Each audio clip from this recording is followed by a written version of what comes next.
The cold came first, not the bracing chill of an autumn evening, but a bone-deep cold that turned Nell Ward's breath to ice crystals before it left her lips. Each inhalation scraped her throat raw. Each exhalation clouded the air in front of her face, only to be torn away by wind that shrieked through the pines like something alive and hungry. Snow fell so thick she could barely see her own hands.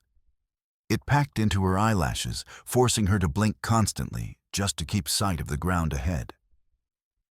Her daughter Ruth clung to her back's small arms, locked around Nell's neck in a grip born of pure terror. The child's breathing came in short, panicked gasps against Nell's ear, too fast, too shallow. Beside them, 6-year-old Tommy stumbled through drifts that came up past his waist, his mittened hand clutching Nell's skirt with desperate strength. Nell's legs burned. Every step required conscious effort, a deliberate command, from mind to muscle that seemed to take longer each time. The snow wasn't just deep, it was treacherous, hiding roots and stones that caught at her boots, threatening to send her sprawling. She'd already fallen twice. The second time, she'd felt something give in her left ankle, a sharp protest that now sent needles of pain up her calf with every stride. The world had contracted to this white, above white, below white, pressing in from all sides. The trees were ghosts. The sky was invisible. Direction meant nothing anymore. She moved because stopping meant death, simple as that. Ruth whimpered against her shoulder. "Mama, I'm scared." "I know, baby, I know." Nell's voice came out ragged, barely audible over the wind. "Just hold on. Just keep holding on." Behind them, maybe 100 yards, maybe less, rifle fire cracked through the storm. The sound was muffled, distorted, but unmistakable. Men were shooting at them. Men who'd stood in the light of her burning cabin 3 hours ago, watching the flames consume everything Daniel had built, everything she'd tried to preserve. She'd seen Wild Will Hargrove's face in the firelight, seen the pleasure in his eyes as he tossed the torch onto her porch. Pike's foreman was a man who enjoyed his work. He'd called out to her as she'd fled into the darkness with the children, "Ain't nowhere to run, Mrs. Ward, nowhere at all." But she'd run anyway. What choice did she have? Another shot rang out closer this time. Nell heard the bullet hit a tree somewhere to her right, a dull thunk followed by the crack of splintering wood. Her heart kicked against her ribs. They were getting closer. The storm had slowed pursuit, but not stopped it. The men behind them had horses' lanterns' numbers. All Nell had was desperation and the knowledge that if she stopped moving, her children would die. Tommy's hand slipped from her skirt. She grabbed for him, felt his small body pitch forward into the snow. He didn't cry out, just disappeared into the white like he'd fallen through a hole in the world. "Tommy." Nell dropped to her knees, ignoring the flare of agony in her ankle, and plunged her hands into the drift. Her fingers found fabric, then the solid warmth of her son beneath. She hauled him up, brushing snow from his face. His lips had gone gray. His eyes were unfocused. "I can't," he whispered. "Mama, I can't." "You can. You have to." She pulled him upright, holding him against her side, Ruth still clinging to her back. The combined weight made her stagger. Her vision swam. The cold was inside her now, settling into her chest, making her thoughts sluggish. She tried to take a step, and her ankle gave out completely. She went down hard, driving the air from her lungs. Ruth's arms tightened around her neck, nearly choking her. Tommy sprawled beside her, half buried. Nell tried to rise, tried to make her body obey, but her legs wouldn't answer. The cold had gotten into her bones. The exhaustion was absolute. Behind her, the lantern light grew brighter through the trees. She could hear men's voices now, rough and triumphant. "Lost the tracks. Can't be far, keep looking." This is how it ends, she thought with strange clarity. Here in the snow, not murdered by Pike's men, though that would come soon enough, but simply frozen, too tired to run anymore. She pulled both children against her, trying to shield them with her body. Ruth was crying silently, her tears hot against Nell's frozen cheek.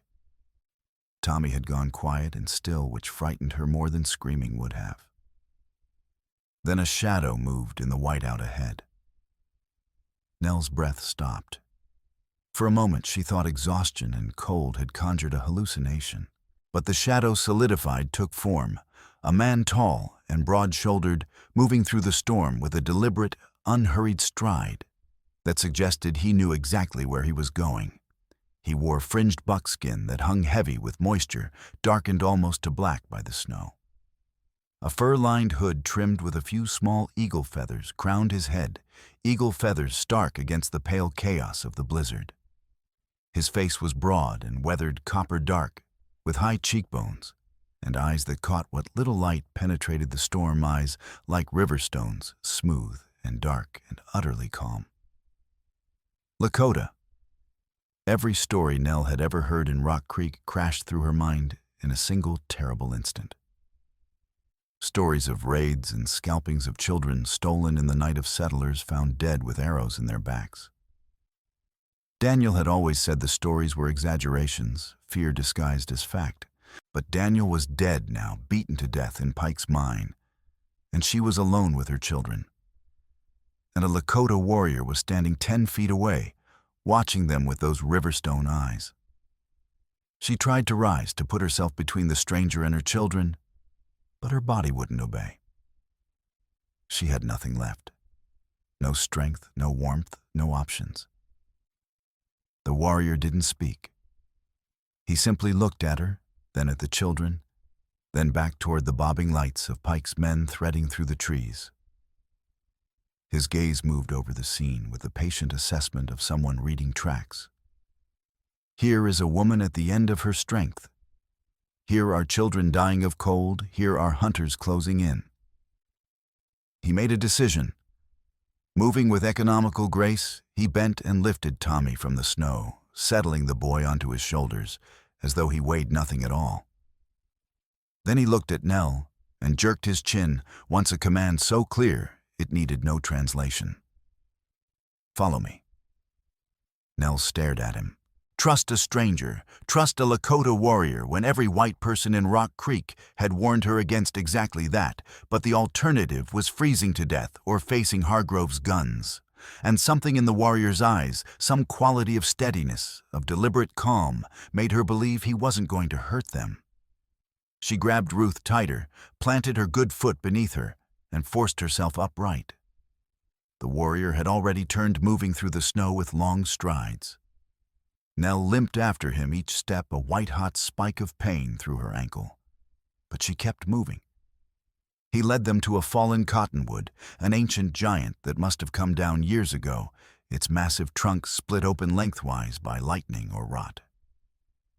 The hollow inside was large, easily big enough for all of them.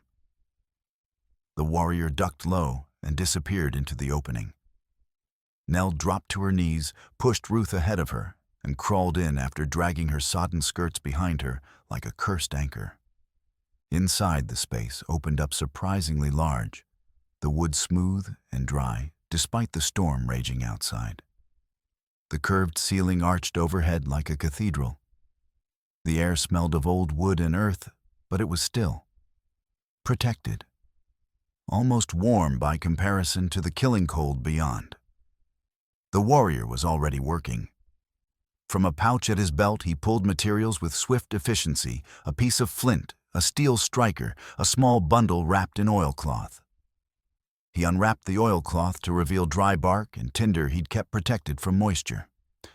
Within moments, he'd struck sparks into the bark. A tiny flame caught, grew spread.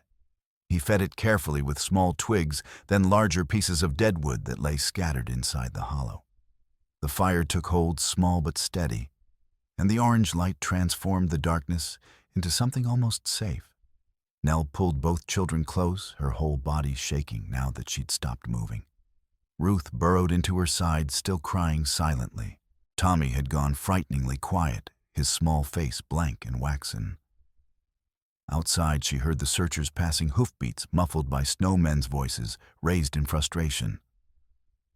Lost the blasted tracks. Check over by the creek. Pike ain't gonna like this. The voices faded, swallowed by the storm. The warrior knelt at the mouth of the hollow, his rifle across his knees, watching the darkness beyond with absolute stillness. He didn't speak, didn't turn to look at them, just held the line between them and everything that wanted them dead. Nell pressed her face into Ruth's hair and finally let herself breathe, really breathe, great shuddering gasps that might have been sobs if she'd had any moisture left in her body. The firelight danced across the curved ceiling, throwing shadows that flickered and moved like living things. For the first time since watching her cabin burn, she let herself believe they might survive until morning. The storm's fury broke near midnight, the wind dropping from a shriek to a whisper. In the sudden relative quiet, the warrior spoke for the first time. "Why they hunt you?" His English came slowly, each word carefully chosen. The accent was thick, but the grammar was deliberate. This was someone who'd learned the language through effort and necessity, who understood its structure even if the sounds didn't come naturally. His voice was low, roughened by cold and weather, but there was intelligence in it. Curiosity. Nell lifted her head from where she'd been resting it against Ruth's. She studied the warrior properly for the first time. He was younger than she'd initially thought, perhaps 30, though the lines around his eyes and the weathering on his face spoke of a life lived entirely outdoors. His hands were scarred knuckles thickened from old breaks, but his movements remained precise. A hunter's hands. A warrior's hands. "My husband," she said, her voice coming out as a rasp. "They killed him." The warrior's expression didn't change, but something shifted behind his eyes, a sharpening of attention, a narrowing of focus. "Who?" "Bertram Pike. Owns Fire Mountain Mine." She reached inside her coat, her fingers stiff with cold, and pulled out the ledger she'd been protecting. The leather cover was scorched at the edges from when she'd snatched it from the burning cabin, but the pages inside remained intact. "My husband Daniel worked for Pike. Kept the mine's records. He found something." She opened the ledger, showing him pages filled with Daniel's careful handwriting columns of numbers, dates, calculations.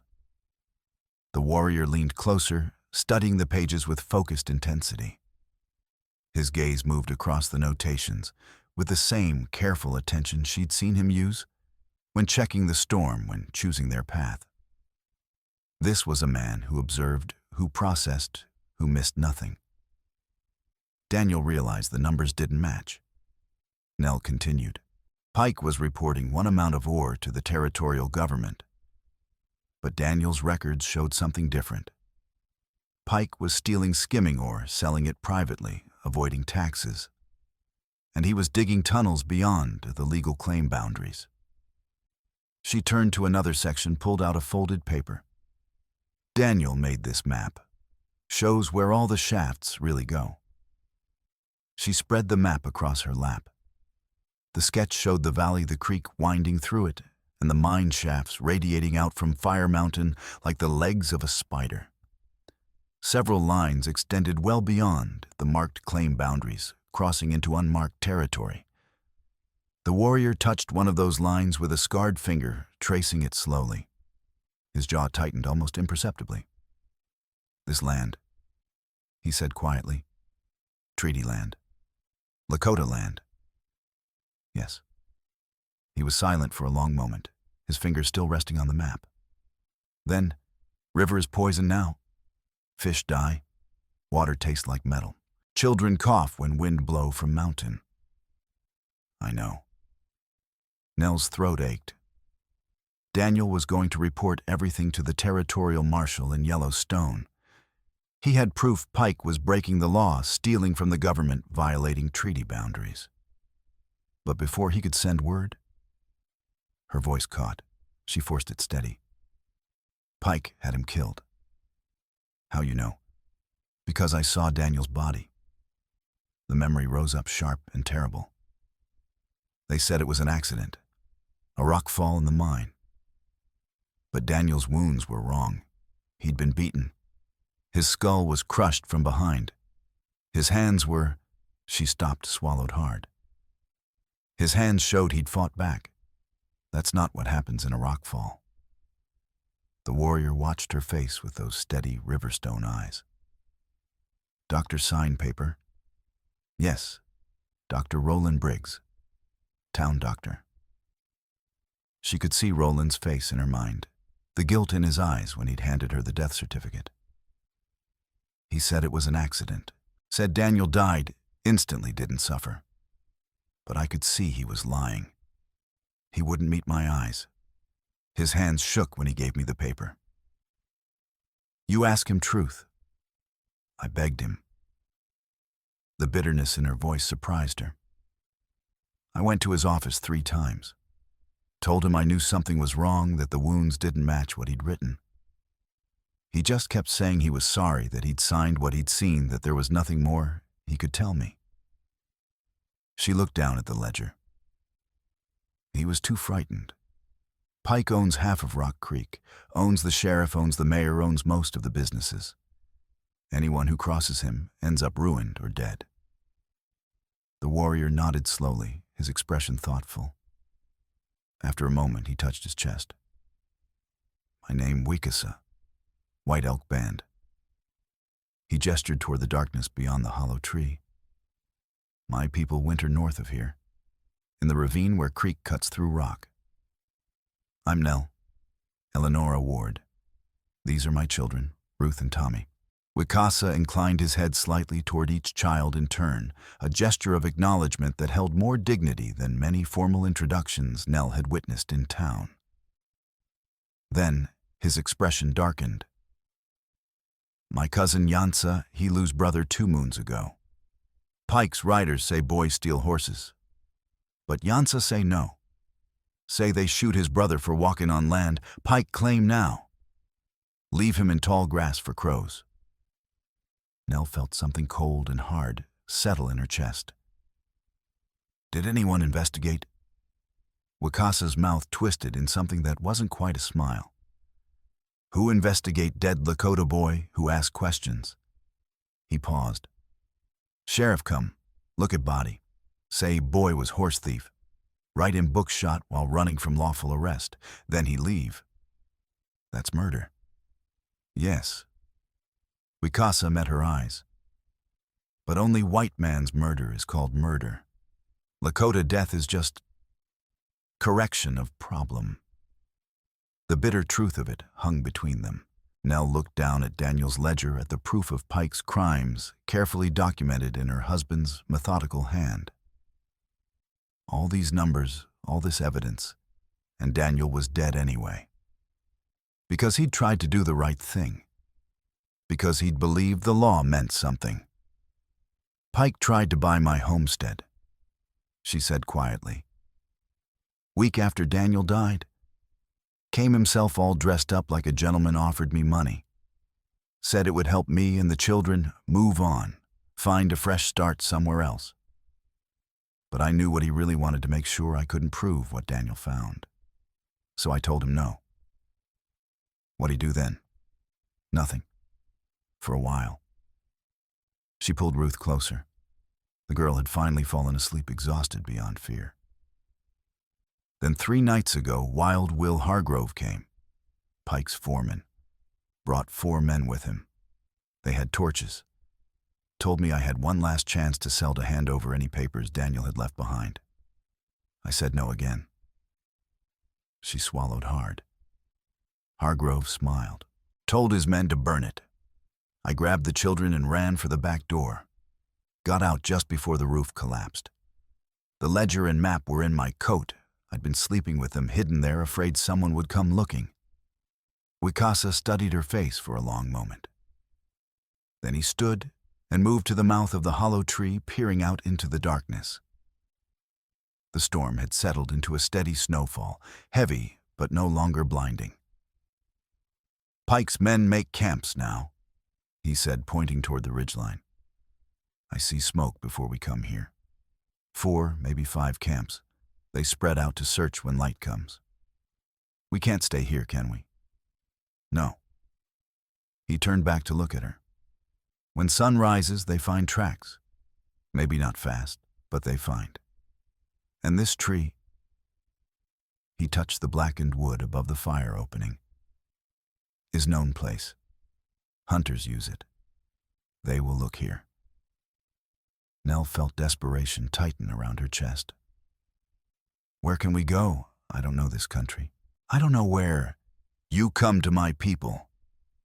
Wakasa said it simply as though the solution was obvious. Across White Elk River. Half-day's walk, maybe little more, with children and snow. My band camps there. Protected place. Pike's men do not follow to Lakota camp. Why not? Because they are cowards. Wakasa's expression was flat factual. They like to fight where they have numbers, where they control ground. They do not like to fight where enemy knows terrain better, where they cannot see what comes. He paused. And because if they attack Lakota camp, it is war. Pike is criminal, but he is not stupid. He does not want territorial army to notice him.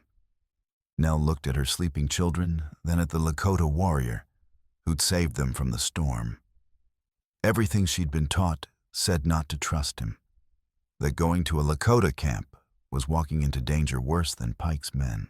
But everything she'd experienced in the past week said the white men she'd trusted her whole life had murdered her husband and burned her home. Why are you helping us? She asked quietly. You don't know me. My people and yours were enemies. That's what everyone says. Wakasa was silent for a long moment, his gaze distant. When he spoke, his voice was thoughtful, measured. Pike takes what is not his, poisons land, kills people who see truth. He looked at her directly. He does this to your people, and my people both. If we do not stop him, he will take everything. He paused. And maybe your people and my people do not have to be enemies. Maybe that is lie like lie about your husband's death. Lie that makes some men rich while others die. Nell thought of Daniel's face the morning he'd left for the mine, the quiet determination in his eyes, when he'd told her he'd found something important, that it would change things. He'd believed people could be better than their worst impulses. That truth mattered. It had gotten him killed. But maybe that didn't mean he'd been wrong. All right, she said. We'll come with you. By the time gray dawn light began to filter through the falling snow, they were ready to move. Wakasa had examined both children with careful thoroughness, checking their hands and feet for frostbite, making sure they could walk. Tommy's toes had gone white during the night, and Wakasa had spent 20 minutes working them between his warm hands, massaging circulation back into the small feet, until the boy whimpered with the pain of returning sensation. Pain is good. Wakasa said, his voice gentle.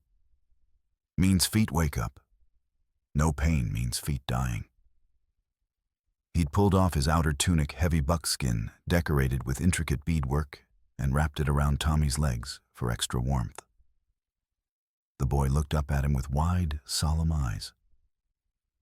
Thank you, sir. Wikasa's stern expression softened slightly. You are a brave boy. That is good. He glanced at Nell. We go now, before they wake up to search. As they prepared to leave, Nell caught Wakasa studying the ridgeline with narrowed eyes.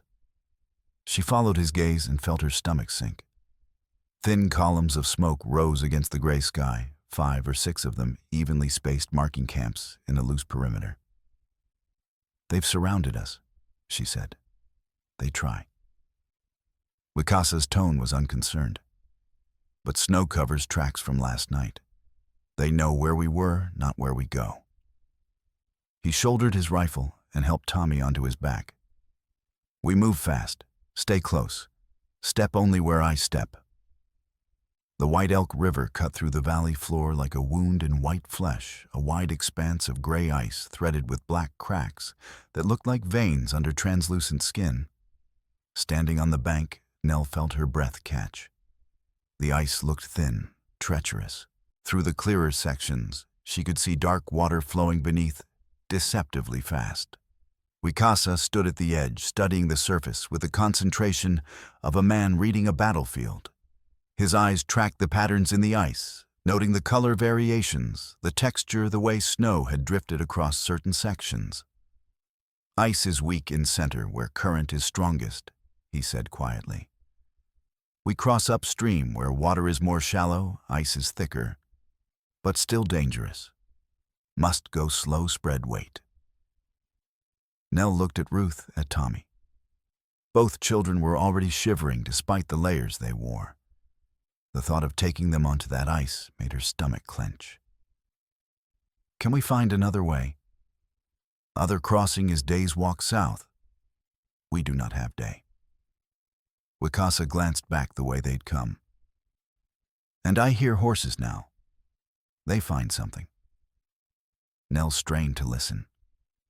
Through the quiet of the snowy morning, she caught the distant sound of men calling to each other, the jingle of harness. Her pulse kicked faster. "How do we watch? Do exactly as I do." Wicasa handed her his rifle, then stretched out flat on his stomach. Slowly, he began to edge out onto the ice, distributing his considerable weight as broadly as possible. He moved with patient deliberation, testing each section before committing his weight to it, showing her the path. When he was perhaps 20 feet out, he called back softly, "Now you. Children, hold your coat. Follow my marks exactly." Nell swallowed hard. She helped Ruth climb onto her back, made sure Tommy had a firm grip on her skirts, then lowered herself onto the ice. The cold bit through her dress, immediately shocking and vicious. She gasped, bit back a curse, and began to crawl forward, following the exact path Wicasa had taken. The ice groaned beneath them, a low, ominous sound that seemed to come from deep below. Ruth's arms tightened around Nell's neck, almost to the point of choking. Tommy's breathing turned rapid and panicked. "It's all right," Nell whispered, though her own heart was hammering. "Keep moving. Just keep moving." She focused on the marks Wicasa had left in the frost, the slight depressions where his knees and elbows had pressed. "Follow exactly. Don't deviate." Her injured ankles screamed in protest, but she forced herself to keep the weight distributed to move with agonizing slowness. Behind them, shouts erupted from the tree line. Nell risked a glance back and saw riders breaking through the pines. Hargrove was in the lead, his face red above his thick beard, his eyes bright with fury and triumph. There on the ice, a rifle cracked. The shot went wide, but the sound was enough to send a jolt of terror through Nell's body. She flinched, nearly lost her balance, felt the ice shift beneath her with a sickening crack. "Don't stop," Wicasa called from ahead. "Keep moving steady. Another shot."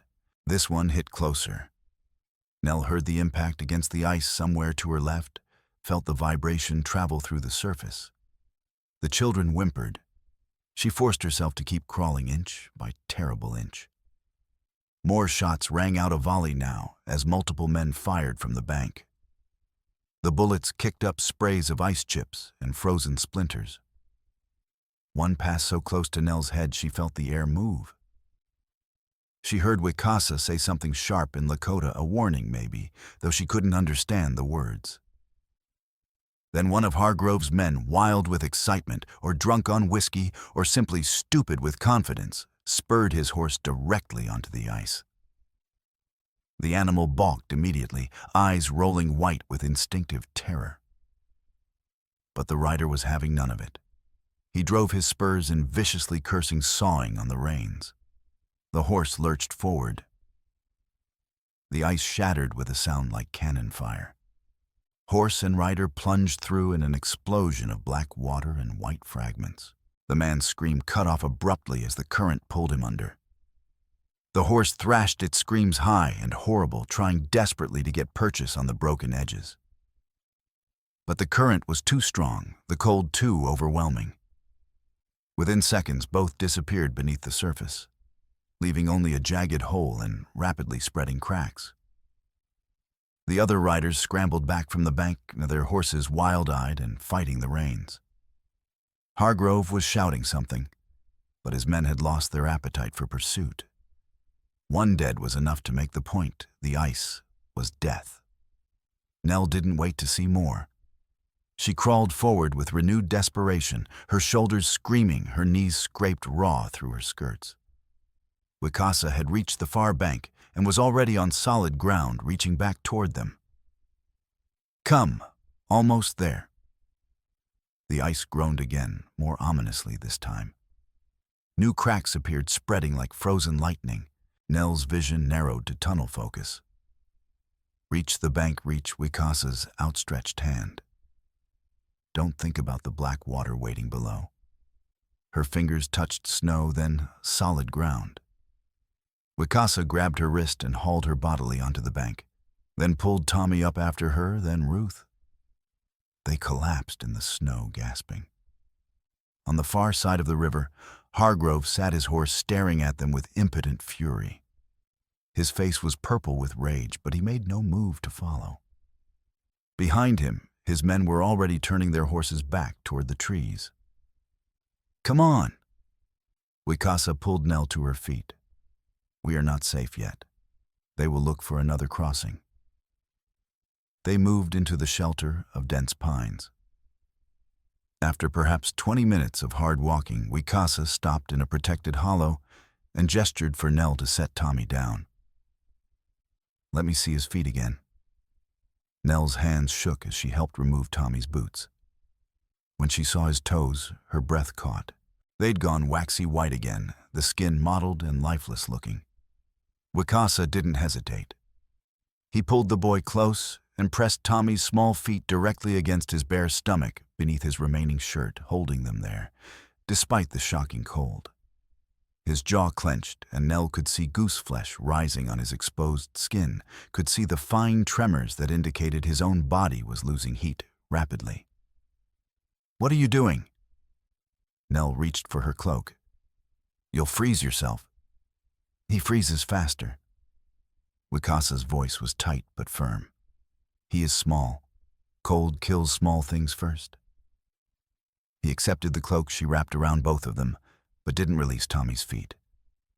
"We wait until color comes back, then we go." Nell knelt beside them, using her own body to help shield them from the wind. This close, she could see the scars on Wicasa's chest and shoulders, old wounds layered over years.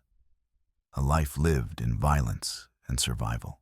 And yet here he was, giving his own warmth to save a white child he'd met only hours ago. "Why?" she asked quietly. Wicasa met her eyes. "Because he is child. Because he is cold. Because I can help and you cannot." He paused. Reasons do not need to be more than that. They stayed like that for perhaps 15 minutes. Nell couldn't tell exactly, had no way to measure time except by the gradual return of pink to Tommy's toes and the deepening tremors in Wicasa's frame. Finally, the boy's feet began to look more alive, and Wicasa carefully released him, pulling his shirt back down with stiff movements. "Better," he said. "We go now." The Lakota camp materialized out of the forest like something from a dream, a cluster of tippies nestled in a bowl of sheltering rock where a spring-fed creek ran unfrozen despite the winter cold. Smoke rose from smoke holes in thin gray threads. Dogs barked. Children who'd been playing in the snow stopped to stare as Wicasa led them into the clearing. Nell felt every eye turn toward them. Women paused in their work, scraping hides, tending fires, sewing. Warriors reached for weapons with practiced ease, not threatening exactly, but ready. The atmosphere thickened with tension. An older man stepped forward from one of the larger teepees. He was perhaps 60, white-haired, with a scar that ran from his temple down across his jaw, giving his face a permanent stern cast. He wore a blanket wrapped over his shoulders and walked with the careful dignity of age. When he spoke, his voice carried authority, sharp words in Lakota that Nell couldn't understand, but whose tone was unmistakable challenge. Wicasa answered in the same language, his responses equally firm. He gestured toward Nell and the children as he spoke. The old man's expression darkened. He said something that made several nearby warriors nod in agreement. A woman spat deliberately into the snow near Nell's feet. The argument continued, voices rising. Another man joined in, younger, perhaps 40, with a hard face and suspicious eyes. He pointed at Nell as he spoke, his tone accusatory. Nell stood there acutely aware of her sodden skirts, her tangled hair, her burned cloak still reeking of smoke. She was an outsider, an intruder, a representative of the people who'd been pushing the Lakota off their land for decades. Finally, Wicasa turned to her. His expression was neutral, but she could see frustration in the tightness around his eyes. Grandfather Lakota says you bring danger to his people. He says white woman means white men following. Some want to send you away now before Pike's riders find us. Nell looked at Lakota, then at the circle of faces watching her with varying degrees of hostility, suspicion, and fear. She thought about everything she'd lost, everything she was trying to protect. Then she pulled the ledger from inside her coat and held it up. Tell him this is why Pike hunts me. Tell him this book proves Pike is stealing from everyone, white and Lakota both. That Pike's mine poisons the river all your people drink from. That my husband died because he tried to stop it. Her voice strengthened. Tell him if Pike isn't stopped, he'll take everything. Every fish, every clean stream, every piece of land he can claim. Tell him I know this, because I've seen what Pike does to anyone who stands in his way. Wicasa translated his Lakota, flowing more quickly, now more passionately. He pulled out the map and spread it on the snow, pointing to the lines that showed Pike's tunnels crossing into treaty land. Several warriors leaned closer to look. Lakota studied the map for a long moment, his weathered face unreadable. Then he spoke again, his tone slightly softer, but still wary. He asks how he knows this is truth and not trick. Wicasa translated. How he knows you are not bait to draw us out so white men can attack. Because I'm here with my children. Nell pulled Ruth and Tommy close. What kind of trap uses a mother and her children as bait? Pike wants me dead. He wants this ledger destroyed. If I wanted to set a trap, I'd have surrendered to him already and told him where you are. More discussion in Lakota. Lakota exchanged long looks with several other elders. Finally, he nodded slowly and spoke. He says you may stay tonight. Wicasa said. Tomorrow council will meet. They will decide if you can remain longer and if they will help. It wasn't a welcome, but it was mercy. Nell bowed her head toward Lakota. Thank you. The old man's expression didn't soften, but he gestured toward a teepee at the edge of the clearing, a clear message about their status in the camp's social structure. A young woman approached as Lakota walked away. She was perhaps 20, with long braids and cautious eyes that studied Nell with curiosity rather than hostility. She didn't speak, but her gestures were clear enough, follow me. The teepee was smaller than the others, set slightly apart. Inside it was surprisingly warm, with furs piled for sleeping and a small fire pit in the center. The young woman brought them bowls of stew venison cooked with wild onions and roots Nell didn't recognize. The smell made her stomach clench with sudden hunger. Ruth and Tommy ate ravenously, their hands shaking as they lifted the bowls. Nell tried to eat more slowly, but her body betrayed her. She was famished, exhausted. And the hot food was the first warm thing she'd had in nearly 24 hours. The young woman watched them eat, then brought blankets and furs, helping Nell settle the children. As she worked, Nell caught her glancing at Ruth's blonde hair with frank curiosity. When she caught Nell watching, she smiled tentatively, a small gesture that felt like an enormous gift. "Thank you," Nell said quietly, "for your kindness." The woman didn't understand the words, but she seemed to understand the tone. She nodded and slipped out of the teepee, leaving them alone. That night, as Ruth and Tommy slept, curled together under the borrowed furs, Nell sat by the small fire and opened Daniel's ledger again. The pages seemed to blur in the firelight. She traced her husband's handwriting with one finger, his careful numbers, his methodical notations, his determination to document the truth. A shadow appeared at the teepee entrance. Wicasa stood there backlit by moonlight, reflecting off snow. "I have sent Scout to Rock Creek," he said quietly, "to bring Doctor." Nell looked up sharply. "Briggs, why would he come?" "Because he knows what happened to your husband. If we make him tell truth, we have witness." Wicasa stepped inside, moving with the unconscious courtesy of someone used to shared spaces. "Lies eat man from inside. Maybe Doctor is ready to stop being eaten." "He's a coward," Nell said bitterly. "He'll never risk himself." Maybe. Maybe not. Wicasa crouched by the fire, his face thoughtful in the flickering light. But even cowards sometimes find courage when they see no other way to live with themselves.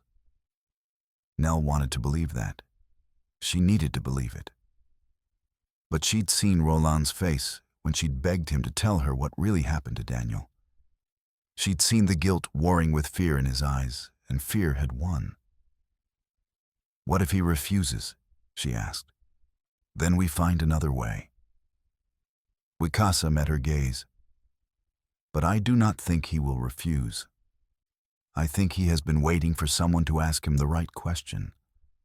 Sometimes people need permission to tell truth they are too afraid to speak alone." Dr. Roland Briggs arrived 2 days later, riding a tired mare through falling snow, a white rag tied to his medical bag like a flag of truce. He looked diminished somehow, smaller than Nell remembered, his shoulders hunched, as though he carried a great weight on them. His face was gray with deep lines bracketing his mouth and dark circles under his eyes. Wicasa brought him to the teepee where Nell waited. Roland stopped in the entrance, staring at her. For a long moment he simply stood there, his medical bag hanging from one hand, his expression crumbling. "Mrs. Ward," he finally managed. His voice was hoarse, barely above a whisper. "I didn't know if I'd find you alive. When I heard Pike had burned your cabin..." He stopped, swallowed hard. "I'm so very sorry." Nell stood slowly. "You lied about how Daniel died." "Yes." "You signed a false death certificate." "Yes." "Why?" The word came out sharp, accusing. "Why would you do that?" Roland's hands began to shake. He set his medical bag down carefully, then sank onto a log someone had positioned near the fire. When he looked up at her, his eyes were red-rimmed, haunted. "Because Pike threatened to cut off all medical supplies to Rock Creek if I didn't..." He said the words tumbling out as though he'd been holding them back too long. Said he'd make sure no medicines, no bandages, no surgical tools came through. Half my patients would have died, children with scarlet fever, men with infected wounds, women bleeding out after childbirth. His voice cracked. I told myself one death was worth saving dozens, that I had no choice. "There's always a choice," Nell said coldly. "You're right." Roland buried his face in his hands. "You're absolutely right. And I made the wrong one. Every day since I've made the wrong one." Nell felt rage building in her chest, hot and bitter, and so intense it nearly choked her. "You let my husband die. Worse than that." Roland's voice was muffled by his hands. When he lowered them, tears streaked his face. I helped them kill him." The words hung in the air like smoke. Nell couldn't breathe, couldn't move. She stared at Roland, waiting for him to take it back, to explain, to make it mean something other than what it sounded like. "What?" she finally whispered. "I was there." Roland's whole body shook now. Not in the mine when it happened, but before. 3 days before Daniel's official death, Pike sent word asking me to come to his office. Said he needed a witness for some paperwork. He took a shuddering breath. When I arrived, Hargrove and Cully Morrison were dragging Daniel in through the back entrance. He was barely conscious. His face was covered in blood, his shirt torn, bruises already forming on his ribs. Nell felt the world tilt. She sat down hard on the packed earth floor of the teepee. "Pike told me to patch him up." Roland continued, the words coming faster now, as though confession was a wound that needed draining. "Said Daniel had fallen during a disagreement and needed medical attention before returning to work. I could see the defensive wounds on Daniel's hands. Could see the bruises were from fists from being kicked. I knew." His voice broke completely. "I knew what they'd done to him. And you did nothing." Nell's voice sounded strange to her own ears, flat, distant. "I did worse than nothing." Roland couldn't look at her now. He stared at the fire tears running unchecked down his face. "I cleaned the blood off his face. I stitched a cut above his eyebrow. I gave him laudanum for the pain, enough to make him drowsy, compliant. And then I stood there while Pike told him this was his last warning. That if he didn't keep his mouth shut about whatever he'd found, if he didn't hand over his notes and his records, the next time would be worse. That accidents happen in mines all the time, and a man with a wife and children should be very careful." Nell couldn't speak, couldn't process what she was hearing. Daniel looked at me. Roland whispered. His eyes were already glazing from the laudanum, but he looked right at me and said, "Tell Nell I love her. Tell her to take care of the children." Like he knew. Roland's voice dropped to barely audible. Like he knew exactly what was coming and was trying to say goodbye. "You let them take him back to the mine." Nell heard herself say it, but the voice didn't sound like hers. "Pike said if I kept quiet, Daniel would be fine. That they just wanted to scare him, teach him a lesson about loyalty. He said if I breathed a word about what I'd seen, he had bottles of laudanum already planted in my office, ready to discover. He'd ruin me, make sure everyone knew I was stealing medicine to feed a habit. Who would believe me then?" Roland finally looked at her, his face ravaged by guilt and shame. "So I told myself Pike was telling the truth, that if I just kept quiet, just did what he said, Daniel would be frightened enough to stop asking questions, and everything would go back to normal." He drew a shaking breath. "The next day they brought Daniel's body to my office, and I knew I'd help them do it. The silence that followed was absolute. Even the fire seemed to burn more quietly, as though the flames themselves didn't want to disturb the terrible weight of what had been confessed. Finally, Nell spoke. Her voice was ice. "Get out. Mrs. Ward. Get out of my sight, now." Roland stood stumbling slightly. "I came here to help. I brought documents, Daniel's medical records, my private notes about his injuries, proof of what really happened. I want to testify against Pike, to tell the truth publicly, no matter what it costs me. I don't care what you want." Nell stood too, her hands clenched into fists. "You helped murder my husband. You watched him die knowing you could have stopped it, and now you want credit for trying to make it right?" She laughed, a sound like breaking glass. "You'll testify, yes. You'll tell the marshal everything. But don't expect forgiveness. Don't expect redemption. You're doing this because you're too much of a coward to live with what you've done, not because you care about justice. Roland flinched as though she'd struck him, but he nodded slowly. You're right. He picked up his medical bag, pulled out a thick folder of papers, and set them carefully on the ground. These are Daniel's official records and my private notes. The truth is in here, the real injuries, the timeline, the names of everyone who was involved. He paused at the entrance to the teepee. I can't undo what I did. I can't bring Daniel back. But maybe I can keep Pike from doing this to someone else's family. He left. Nell stood there staring at the folder, her whole body shaking with rage and grief, so intense she thought she might shatter. Wicasa appeared in the entrance, moments later, his expression grave. I heard, he said quietly. He helped them kill Daniel. Nell's voice broke. He knew, and he did nothing. Yes. Wicasa stepped inside, moved to stand beside her. He didn't touch her, didn't offer platitudes.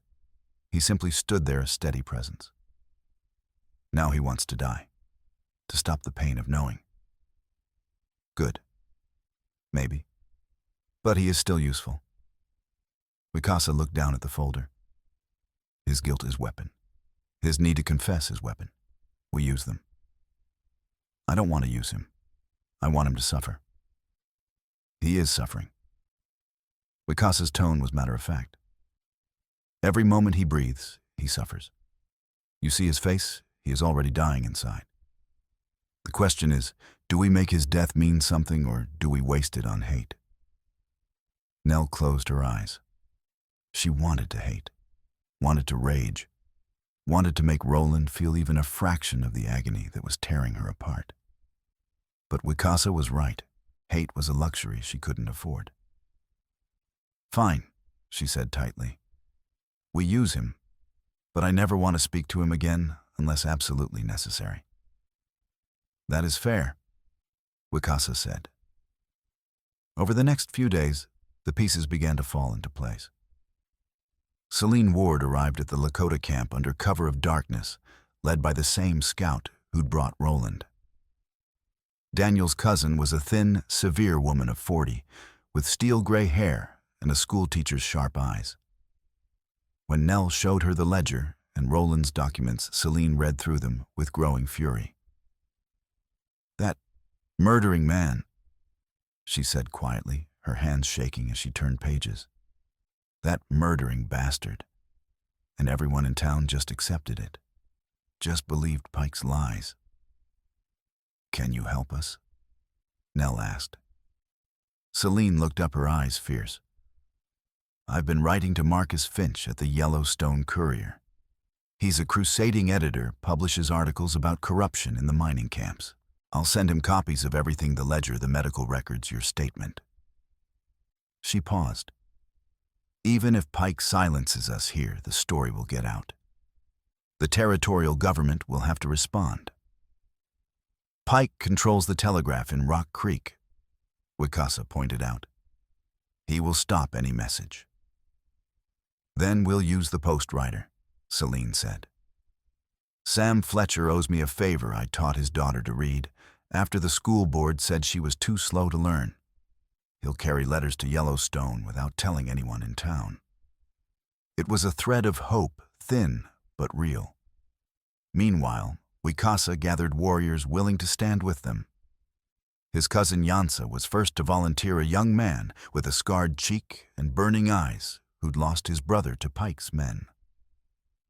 But Lakota and the other elders counseled caution. Fighting Pike meant inviting retribution not just against warriors, but against families, women, children. We cannot risk camp, Lakota said through Wicasa's translation. Too many young ones, too many old ones who cannot run. Then we do not bring fight to camp, Wicasa argued. We bring fight somewhere else. Draw Pike away. That's when Eli Gantry arrived. The traitor rode in one morning with terror written on his face.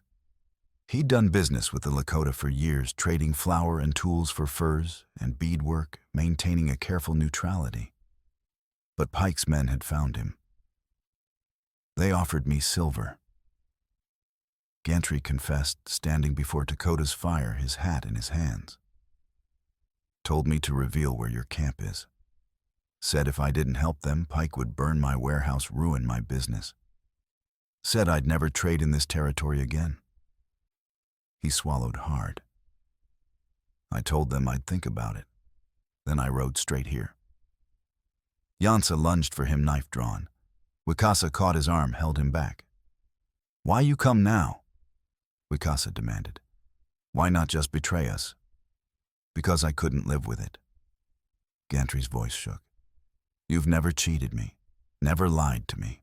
Your people have always dealt fairly with me. And I was going to sell you out for silver. He met Wicasa's eyes. I came to warn you. Hargrove and his men will be here by tomorrow at the latest. They're planning to attack at dawn. The council erupted in angry voices. Dakota spoke over them, his tone sharp and commanding. Slowly, the chaos settled into tense silence. We must move camp, Dakota said. Tonight. Take women and children to sacred caves in high country. No, Wicasa said. We use this. Everyone turned to look at him. They think they know where we are, he continued. They think they will surprise us. So we surprise them instead. We move families to safety, yes. But warriors stay. When Hargrove comes, we are ready. And we send messenger to Rock Creek at same time. Tell Pike we have Nell Ward and his ledger at Old Way Station instead. Make him choose which fight to take. You want to split his forces? Nell said slowly, understanding.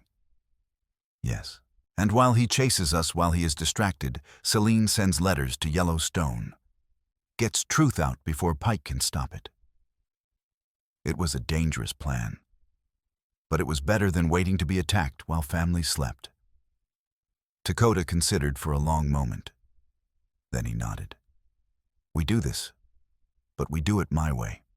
My warriors, my strategy. Of course, grandfather, Wicasa said respectfully. The attack came at dawn just as Gantry had predicted, but the Lakota were ready.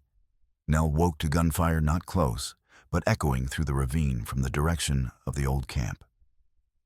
She grabbed Ruth and Tommy, holding them close as the sounds of battle filtered through the trees. They'd spent the night in a protected hollow, half a mile from the main camp, guarded by 2 warriors. Now she heard shouting, the sharp crack of rifle screams that might have been human or horse. Stay down, one of the warriors said in halting English. Stay quiet. It seemed to last forever, the sporadic gunfire, the yelling, the chaos of combat echoing through the morning air. Then gradually, it died down. Silence fell heavy and ominous. Wicasa appeared perhaps 30 minutes later, blood on his buckskins, his face grim. Behind him came Yansa, supporting a wounded warrior. Others followed, some limping, some carrying injuries, but alive. Pike's men came as Gantry said, Wicasa reported. But we were not there. We left signs of camp cold fires, abandoned teepees. They rode in shooting, found nothing but traps. He gestured to the wounded. We had men in trees and rocks, hit them from all sides. They ran. Did you stop them? Nell asked. Some. Others escaped. His expression darkened. And they took prisoners. 3 of our young men who could not get away fast enough. Hargrove says he will kill them if you do not surrender. Nell felt ice flood her veins. He's lying. He'll kill them anyway. I know. Wicasa's jaw was tight, but we must try to get them back. How? By giving Pike what he thinks he wants. Wicasa looked at her directly. We send word you are at Old Way Station alone and desperate. We make him believe he has won. Then, when he comes, we show him he was wrong. They moved to the way station that night. Nell, Wicasa, Yansa, His wounded arm roughly bandaged 3 other warriors, Celine and Roland. The building was exactly as Wicasa had described, a thick-walled stone structure with narrow windows and a heavy door built decades ago as a stagecoach stop and long since abandoned. Roland brought medical supplies, bandages, instruments, laudanum, morphine. He worked silently, treating wounds, checking fevers, avoiding Nell's eyes whenever possible. She watched him work with cold detachment. His hands were steady despite his trembling frame. A doctor's hands trained to heal, except when he'd used them to help murder her husband. That night, as they fortified the way station, Roland approached her. His face was haggard, his eyes red-rimmed from lack of sleep. "Mrs. Ward, I need to tell you something. I don't want to hear it. Please." His voice cracked. "This is important." Nell turned away from the window she'd been watching and looked at him with pure frost in her gaze. "Speak, then." Roland pulled out a folder different from the one he'd brought before. This one more worn, the papers yellowed. With shaking hands, he opened it and spread documents across the wooden table. "This is Daniel's official death certificate," he said, pointing to the first page. "This is what I signed. Massive trauma from rock fall, accidental death." His finger moved to the second document. "This is my private medical chart, the one I kept for myself because I couldn't—" He stopped, swallowed hard. "Because I couldn't completely lie. Not on paper where I might someday have to face what I'd done." Nell looked at the chart. It was covered in Roland's cramped handwriting with a sketch of a human body marked with dozens of notations. "These are Daniel's real injuries." Roland continued, his voice barely above a whisper. "Contusion to posterior skull consistent with blunt force trauma from behind. Fractured ribs on left side consistent with kicks from a boot. Defensive wounds on palms and forearms. Bruising around throat indicating strangulation attempt." He pointed to the sketch. "This is what really killed him, the blow to the back of the skull. Someone hit him from behind, probably with a rock or a piece of timber. Then they beat him while he was down. Then they buried him under rubble to make it look like an accident." Nell couldn't breathe. Seeing it written out so clinically, so precisely, made it unbearably real. "There's more," Roland said. He turned the chart over. On the back was a list of names in Daniel's own handwriting. Wild Will Hargrove, Cully Morrison, Frank Deeds, Silas Worth, Jedediah Pike. "What is this?" "Daniel wrote it." Roland's voice broke. "When Pike's men brought him to the office that first time, 3 days before they killed him, Daniel was still conscious enough to understand what was happening. While Pike was threatening him, while Hargrove was standing guard, Daniel managed to write this on a scrap of paper and hide it in his coat. I found it when I was examining him." Roland pulled out one more paper, a partial letter in Daniel's familiar hand, written in haste, "Eleanor. If you are reading this, it means I am dead. Pike is stealing ore and trespassing on Lakota treaty land. His men are Hargrove, Morrison, Deedsworth, and Pike's nephew, Jedediah. They bury stolen ore near the claim boundary, sell it privately. Dr. Briggs knows the truth. Make him tell it. The ledger and map are hidden under the loose floorboard by the stove. Use them. Stop him. Protect the children. I love you all." Nell's hands shook as she took the letter. Daniel's last message to her, written while he was being beaten, while he was being threatened, while he was dying. Her vision blurred with tears she refused to shed. "Why didn't you tell me?" she whispered. "Why didn't you give me this when I came to you?" "Because I was a coward." Roland's face was streaked with tears. "Because I told myself if I kept quiet, Pike would leave you alone, that you'd sell the homestead and leave, and it would all be over." He looked down at his hands. "I told myself so many lies. But this He touched Daniel's letter. This I couldn't destroy. I've carried it with me every day since, a reminder of what I did, what I am. Nell carefully folded the letter and tucked it inside her coat close to her heart. Then she looked at Roland. When this is over, you will confess everything to the territorial marshal. Every word, every detail, every moment of your complicity. You will face whatever punishment comes. Do you understand? Yes. And until then, you will do exactly what we need you to do, no matter how dangerous, no matter what it costs you. Because you owe Daniel that much. Yes? Now get out of my sight. Roland left. Wicasa appeared at Nell's elbow, having heard at least part of the exchange. He wants to die, Wicasa said quietly, to make the guilt stop. Let him. Nell said, her voice empty. Maybe. But first we make his death mean something. The storm returned the next afternoon, not the violent blizzard that had first brought Nell and Wicasa together, but a steady, heavy snowfall that turned the world into a shifting white curtain. Pike came with it. They heard the riders before they saw them, the jingle of harness, the creak of saddle leather, the low voices of men preparing for violence. Nell crouched at a window, watching shadows coalesce into shapes through the falling snow. She counted at least 15 men, maybe more. Pike rode at the front on a tall bay horse, his nephew Jedediah beside him on a gray. Wild Will Hargrove flanked them, his massive frame unmistakable even through the snow. They surrounded the way station in practiced formation, not the wild charge of amateurs, but the methodical positioning of men who'd done this before. Pike walked his horse forward until he was perhaps 30 yards from the door, well out of rifle range. Mrs. Ward. His voice carried clear and strong, pitched to sound reasonable conciliatory. I know you're in there. This has gone on long enough. Let's settle this like civilized people.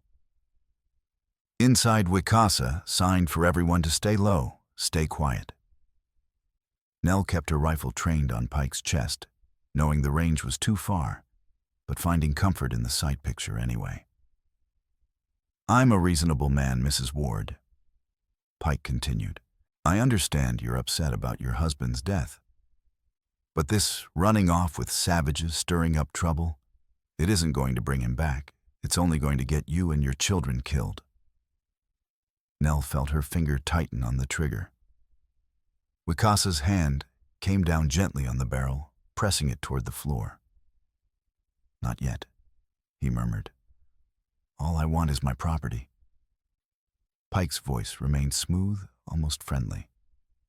That ledger your husband stole, return it, and this can all be over. I'll even pay you for your homestead, fair price enough to start over somewhere nice. You have my word as a gentleman. His word, Celine muttered from across the room. Worth less than dirt. Pike tried again, his tone shifting toward paternal concern. Mrs. Ward, think of your children. They're in there with you, aren't they? Think about what you're exposing them to. This isn't safe. These people... He gestured toward the way station, meaning the Lakota warriors inside. They're dangerous. They've killed white settlers. They've stolen horses and... Enough. Wicasa's voice cut through Pike's speech, calm and absolutely flat. He'd moved to the door, speaking through a narrow gap. We know what you are. We have proof. Ledger shows your theft. Medical records show murder.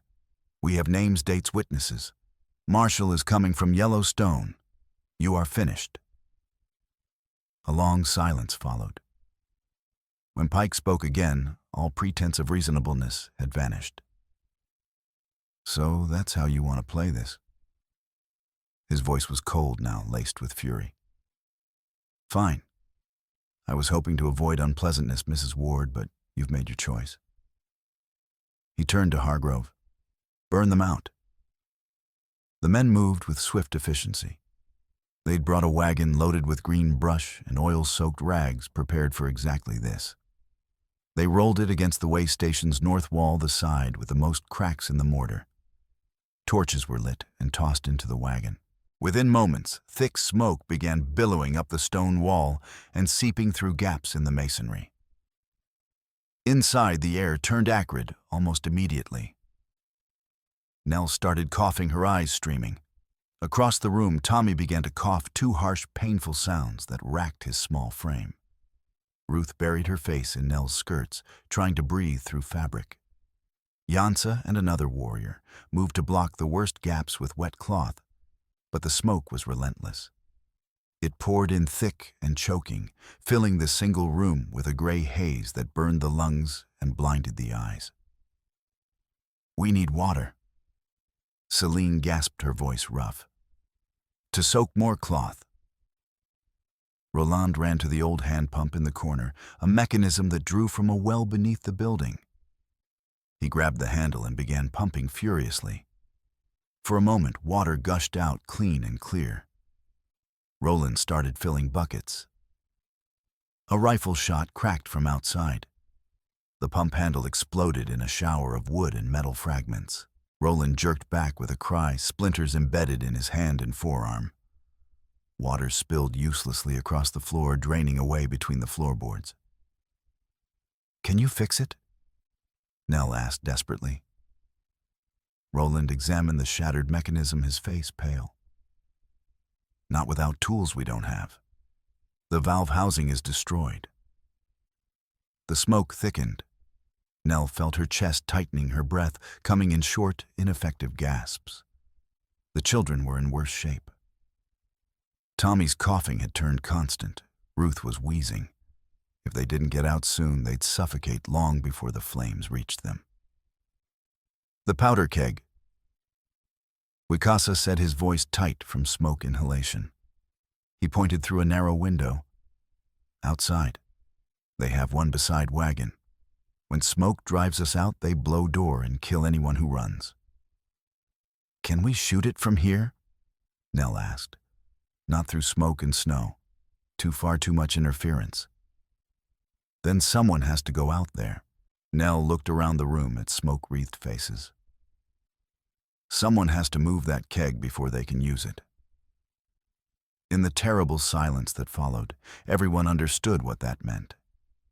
Whoever went out would be walking into concentrated rifle fire, likely dying before they reached the keg. Roland stood. His face was ashen, his wounded hand dripping blood, but his voice was steady.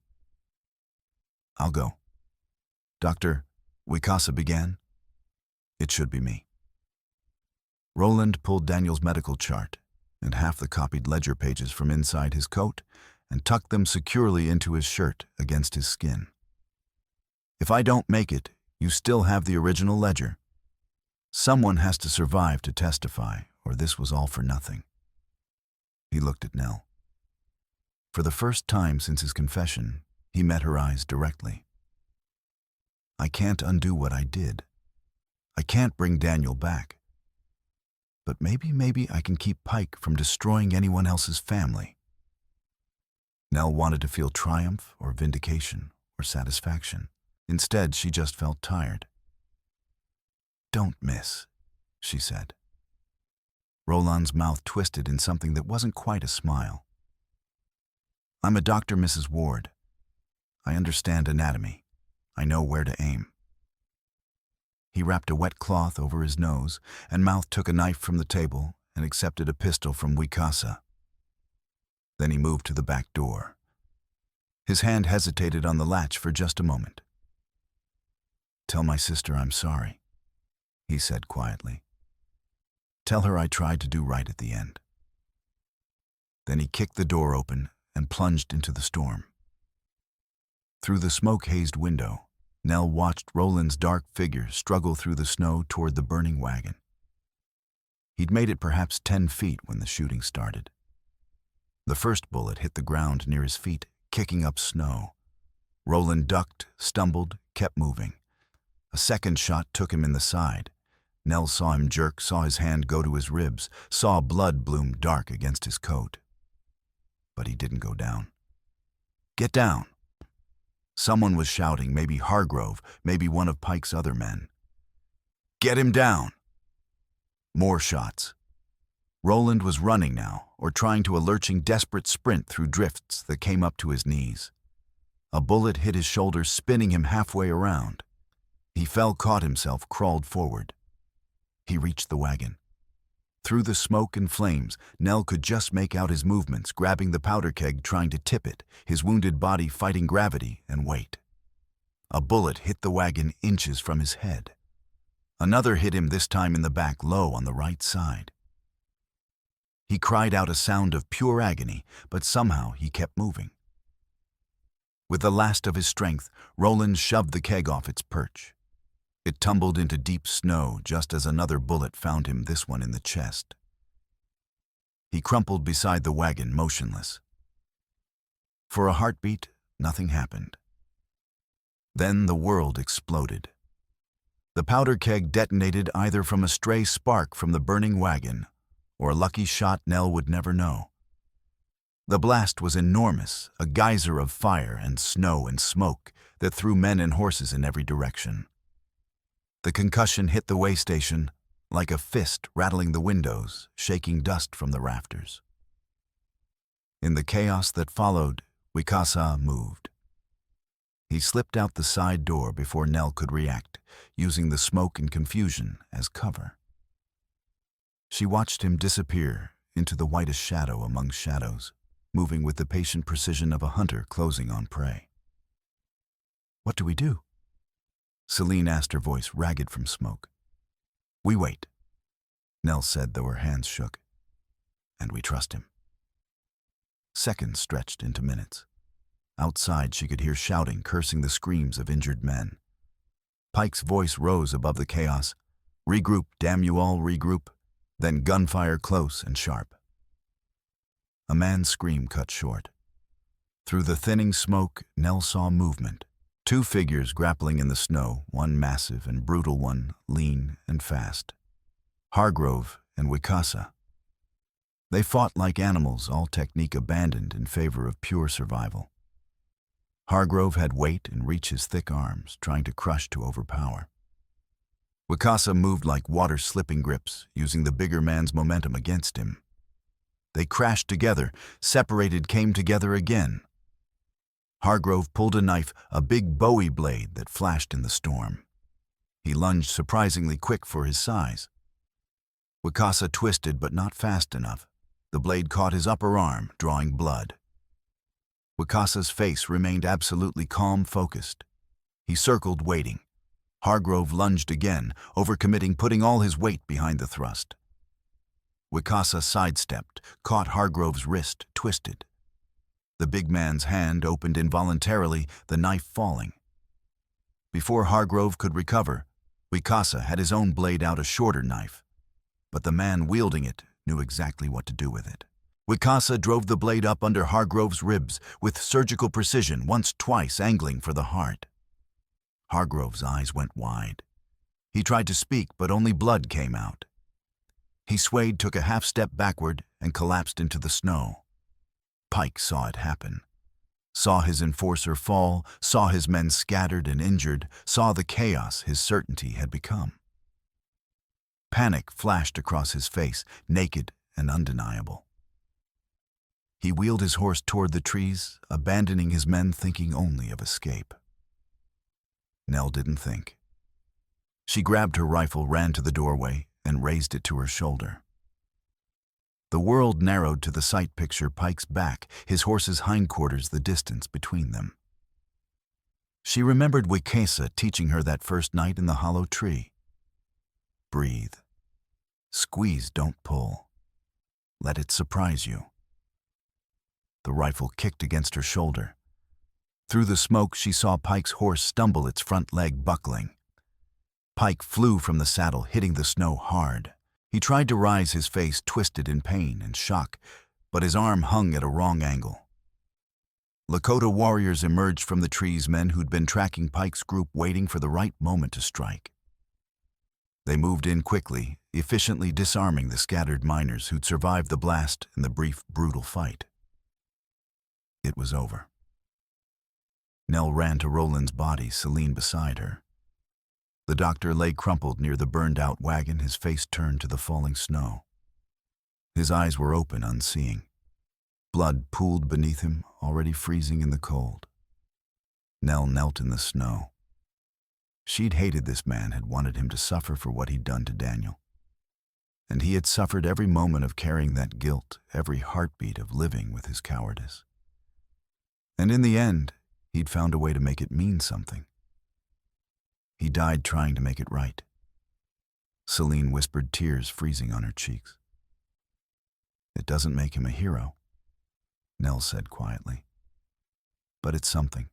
Wicasa appeared beside them, breathing hard blood running down his arm from Hargrove's knife. He looked at Roland's body for a long moment, then nodded slowly. He paid his debt, Wicasa said. That is all any man can do. They brought Pike into the way station, his hands bound, his broken arm roughly splinted. The mine owner's face was gray with pain and shock, all his arrogance stripped away. The captured miners huddled in a corner under guard, their eyes downcast. Nell spread the documents on the table, Daniel's ledger, the map, Roland's medical chart, Daniel's letter. Pike stared at them, his expression crumbling as he realized what he was seeing. This is everything, Nell said quietly. Every theft, every lie, every murder. It's all documented, witness proven. You can't. Pike started, but his voice had lost its power. None of it will hold up in court. You think a territorial judge will believe a widow and a bunch of savages over... Wicasa moved faster than Pike could track, his knife appearing at Pike's throat. The blade pressed just hard enough to draw a thin line of blood. Finish that sentence, Wicasa said softly, and I cut your tongue out. Pike went very still, the color draining from his face. Enough, Nell said. He's not worth it. Wicasa held the knife there a moment longer, then stepped back. Outside, the storm was finally breaking. Through the windows, Nell could see pale sunlight beginning to filter through the clouds. The territorial marshal arrived 8 days later with a wagon, chains, and 3 deputies. He was a hard-faced man named Carson, who'd seen enough frontier justice to be deeply skeptical of anything that sounded too convenient. But he read through the documents with meticulous care, asking pointed questions, cross-referencing dates and names. He examined Roland's medical chart with the eye of someone who understood forensic evidence. He interviewed witnesses, the miners, Eli Gantry, the Lakota warriors, Celine Nell. Marcus Finch arrived on the marshal's heels, bringing with him copies of the articles he'd published in the Yellowstone Courier. The scandal had already broken across the territory. Mine owner, murdered whistleblower, violated treaty lands, blazed across the front page. Public's calling for blood, Finch told Nell. Territorial governor's office is demanding a full investigation. You did it, Mrs. Ward. You got the truth out. But the hardest part was still to come. The trial was held in Rock Creek's largest building, the grain warehouse, hastily converted into a courtroom. It took 6 days. Pike sat at a makeshift defendant's table, his broken arm in a sling, flanked by a slick lawyer from Yellowstone, who charged him a fortune and earned every penny.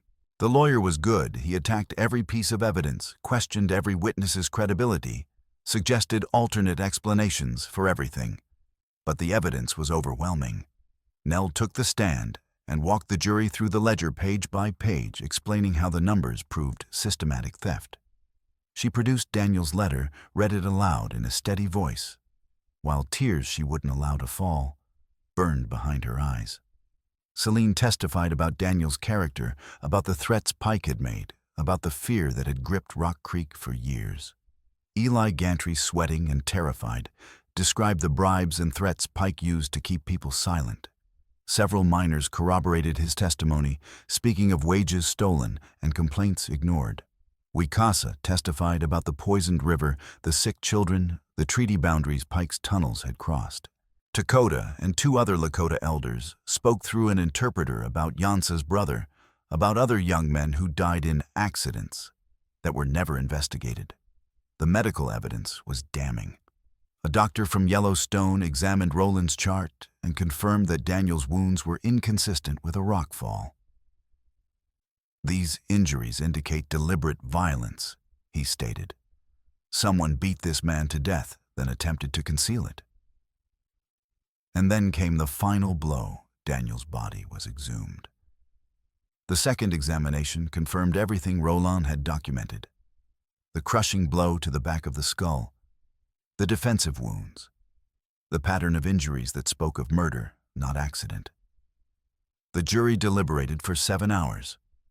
They found Bertram Pike guilty of fraud, theft, conspiracy to commit murder and murder. The vote was unanimous. The judge, an older man with a reputation for hardness, sentenced Pike to hang. His nephew Jedediah and 2 foremen received 20 years in territorial prison. Hargrove was dead beyond earthly justice. Wild Will Hargrove's estate was seized to help pay restitution. When the verdict was read, Pike's face went absolutely white. He stared at the jury as though he couldn't comprehend what had happened. His world, his certainty, his power, all of it gone. "You've destroyed me," he said to Nell, his voice hollow. Nell met his eyes. "No," she replied quietly. "You destroyed yourself." Spring came to the Black Hills slowly, the snow reluctant to release its grip. But eventually, the drifts melted, the creek ran high and clear, and green things began to push through the dark earth. Nell rebuilt her cabin on Daniel's homestead this time, with help from neighbors both white and Lakota. The structure was larger than before, with thick walls and a proper stone fireplace that drew well. Ruth and Tommy planted a garden, their hands learning the feel of soil and seed. Celine continued teaching in Rock Creek, but her classroom changed. Lakota children began attending alongside settler children. It caused controversy. Several families withdrew their children in protest, but Celine held firm. "Education," she said, "is how we stop being afraid of each other." The territorial government issued a carefully worded public statement to the Lakota bands, whose lands Pike's tunnels had violated, something just short of an outright apology.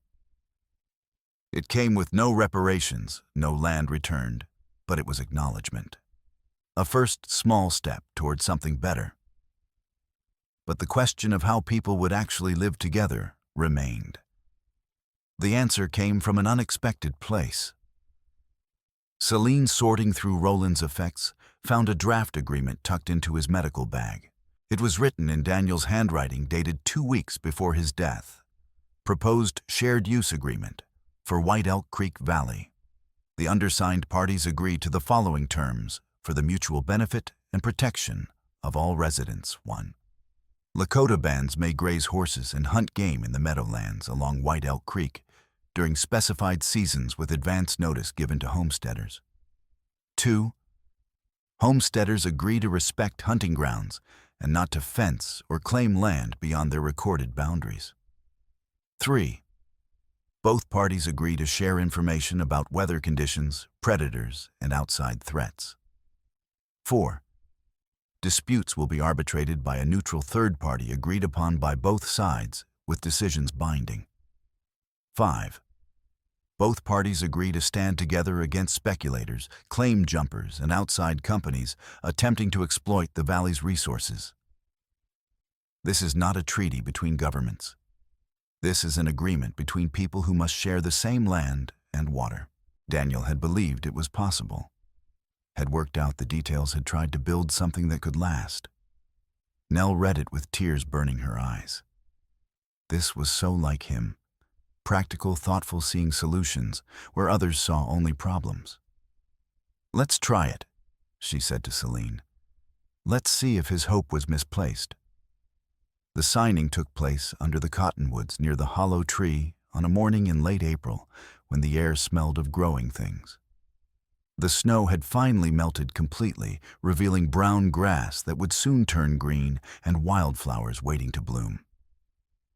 Homesteaders came, not all of them, but more than Nell had dared hope. Some refused outright, declaring they'd never negotiate with savages. One rancher spat and rode away. But others stayed. Those who'd seen their neighbors murdered their land, stolen their children go hungry because of Pike's greed. Those who understood that the real enemy wasn't the people trying to survive on the same land, but the men like Pike who wanted to own everything. The Lakota came too. Lakota stood with Wicasa, both studying the document carefully. Yansa was there, his wounded arm healing slowly, his face still marked by grief, but no longer quite so filled with rage. A translator read the agreement aloud in both English and Lakota, making sure everyone understood exactly what they were agreeing to. "This is not treaty," Lakota said through the translator. "Government makes treaties. Government breaks treaties. This is agreement between people, between neighbors." Several homesteaders nodded. "We watch each other," Wicasa added, his English clear and firm. "We keep each other honest. If one side breaks agreement, we bring proof. We decide together what happens next, not in violence, in talk." "What if we can't agree?" A farmer asked, his voice cautious but not hostile. "Then we bring outside arbiter," Nell said. "Someone neither side has reason to fear or favor. Maybe newspaper editor from Yellowstone, maybe territorial judge. Someone whose only interest is fairness." It wasn't perfect. It wouldn't solve everything. Old hatreds and fears didn't die just because a document said they should. But it was more than had existed before. It was a beginning. People came forward to sign. Nell signed first, her signature clear and deliberate. Wicasa added his mark beside her name, a tree with spreading roots. Lakota signed. Celine signed. Yansa signed, his handwriting shaky but determined. The homesteaders came forward one by one. Some walked away, but enough signed to make the agreement real. When it was done, Lakota spoke briefly in Lakota. The translator repeated his words. "We will see if this lasts. We will see if white people keep their word this time. But at least now words are written where everyone can see them. That is something. That is," it was Nell thought, a fragile hope. But hope nonetheless. The hollow tree remained standing, sentinel over the valley, as spring deepened into early summer.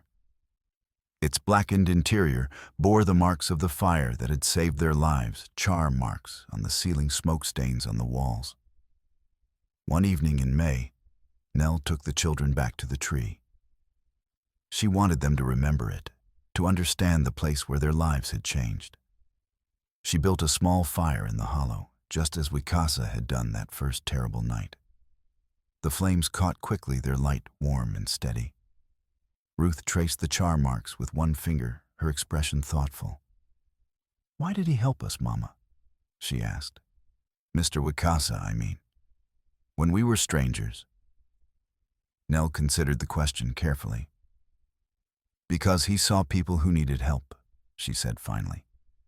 "And he chose not to walk away. Even though we're different.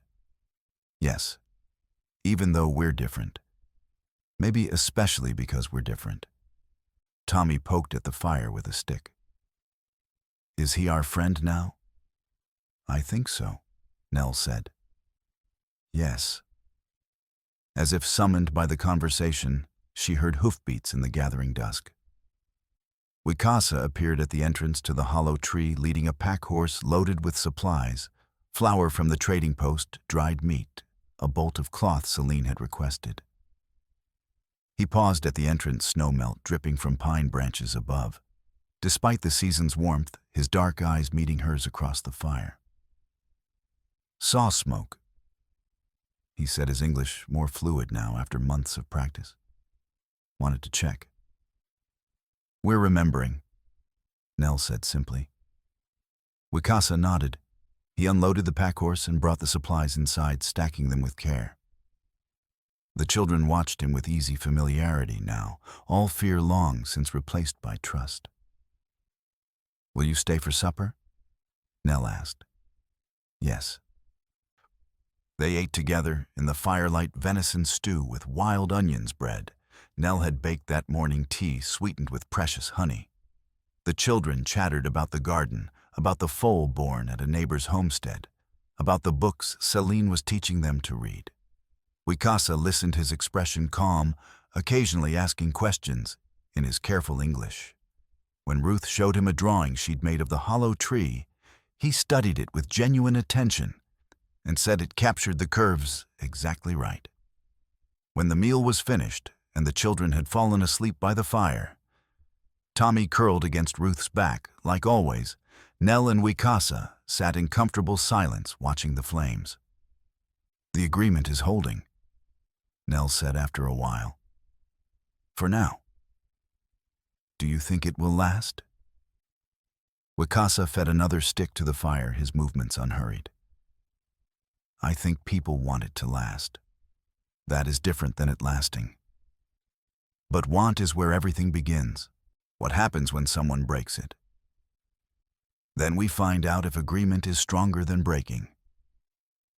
He looked at her, his expression thoughtful. Nothing is certain, Nell, but uncertainty with hope is better than certainty of war. She nodded. It was true.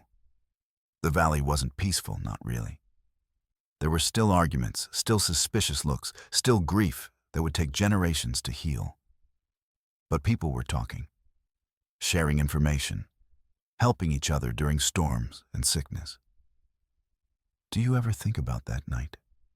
Nell asked quietly. The first night when you found us in the storm. Every day. Why did you stop? You could have kept walking. Wicasa was silent for a long moment. When he spoke, his voice was soft but firm. Because I saw people about to die.